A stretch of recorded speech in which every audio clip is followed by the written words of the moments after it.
Okay, and second question for Jim.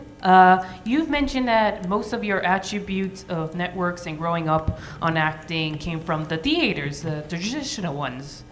Was that sort of attribute implemented from the voice of Inferno? Because he has a sort of Shakespearean-esque talk of manners. Yeah, I mean, without a doubt. I mean, it goes back to, when I was, well, the first thing I ever did was I was in a musical when I was like 10 years old. I was, in the chorus of Brigadoon, okay? But when I was in high school... Try and picture that. Yeah. When I was in I worked for a rep company. I got a job with a summer rep company, Webster University, and we did Shakespeare in the park, and that's, and we did a whole summer of, we did... and I was awfully young, so I only had bit parts, but I played Biondello in Taming of the Shrew, and was a spear carrier in Othello that year, but the next year I got to play Lodovico in Othello. And I grew out of that. And university at Boston U, remember Starsky and Hutch? Yeah. Okay. We did a production of Richard III, where Starsky played Richard III, and I played Buckingham in that.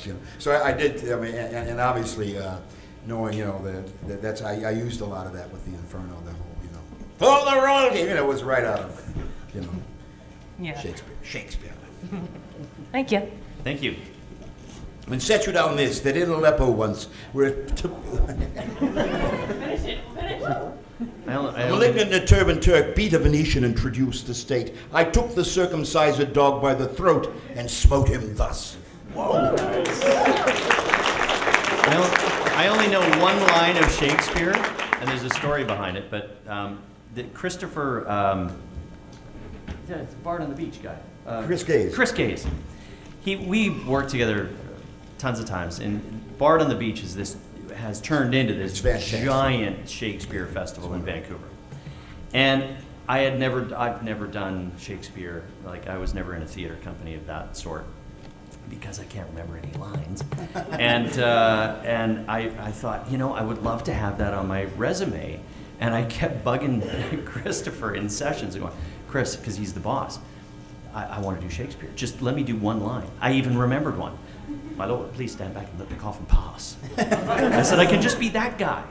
Look, I know the line. And he went, yes, that's very funny. And yes, no, I don't think that's going to happen. I mean, I'm built for it. Anyway. I most royally shall now to bed and sleep off all the nonsense I've just said. My liege.